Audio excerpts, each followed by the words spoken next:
Hey, it's Aaron. Today I'm with the 2021 Volkswagen Atlas. This is the full size. You may remember I did an Atlas Sport review. That's a different sized vehicle. This has 3 rows, the other one does not. That's the major difference. But the Atlas has seen restyling this year. So for 2021, there's a new front fascia. You can see the grille is slightly different. It's a little more pronounced with thicker middle, whatever these are called, going across and stuff. And just a more SUV look about it.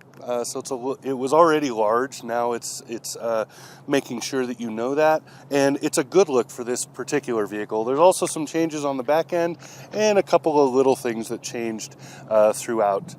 But the Atlas is a 3-row family vehicle. So the 3rd row is actually usable. It's not just only for the kids or whatever. It's a good third row. And the overall size of the vehicle is bigger than you expect. So let's look it over.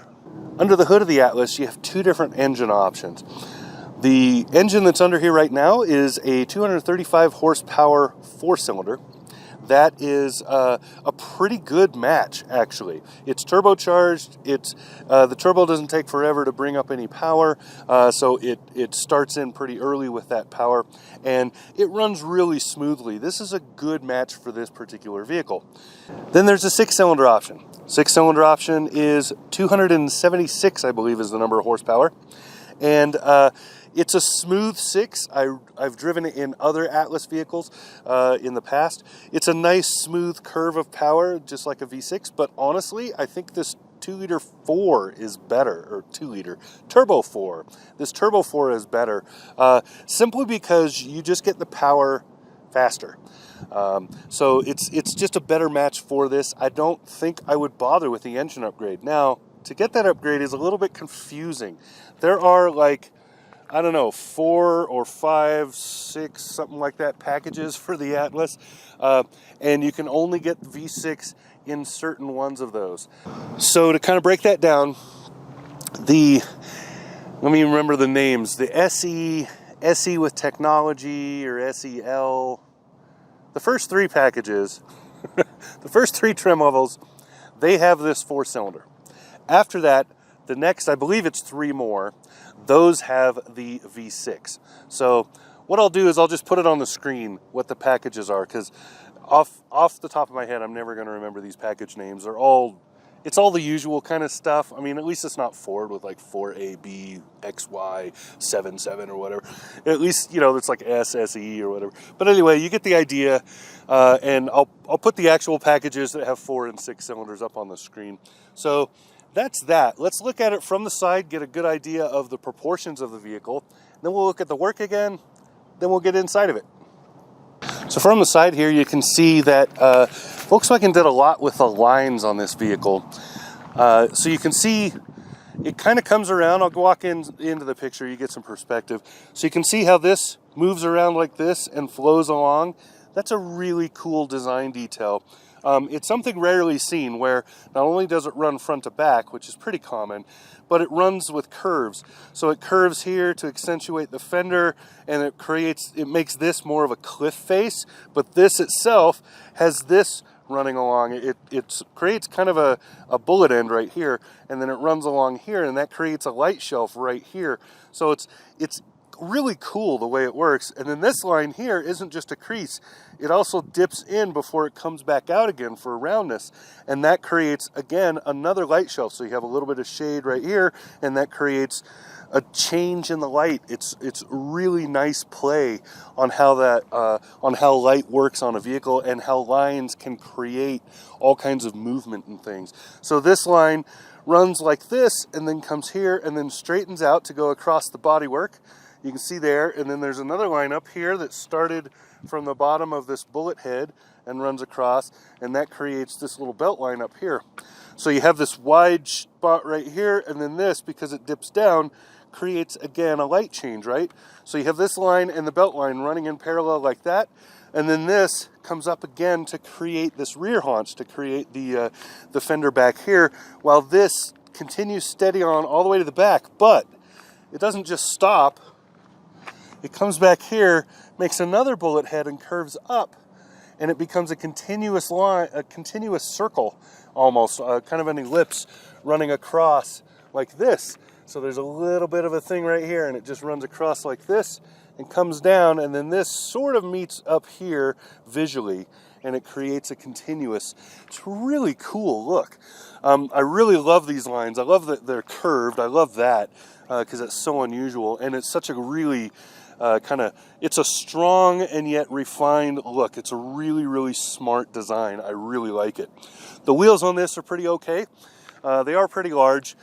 There are several packages that come with different sizes, but these are, I believe, 20s. Yeah, these are 20-inch wheels, and I don't think I would go bigger than that.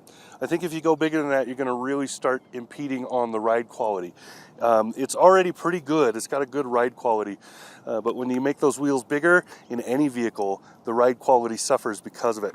So, and then this happens to have pretty nice Pirellis on it. So, and this isn't even a top-end package. This is like somewhere in the middle. I think this is the SEL. So, wonderful, wonderful look. I really like the way they did this. I'm not hugely fond of this color. I think I would want a different color, but I really like the light play and the way the lines work. The light play may not be as good on camera because the sun is right there coming straight down, but I'm hoping you can see some of that. It's really nice.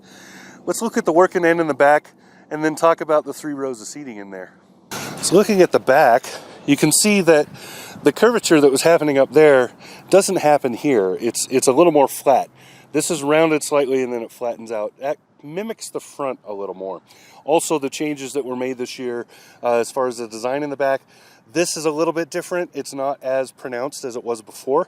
And then the bottom bumper is a little bit different. And then you can see the dual exhaust on this, even though only one of them is actually functional. Just gives it a little more, I don't know, robustness. I don't know what the word is for that.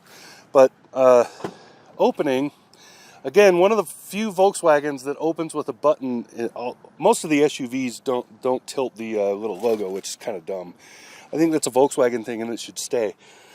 Large cargo space, so I can't even reach the seats up there with that 3rd row down. Very large cargo space. I fit a lot of stuff in here to take it and get rid of it. And under here, you have a spare tire spot. This in particular, the spare tire is actually underneath a cover. But you have the screw top for the cover there, jack and everything else is in there.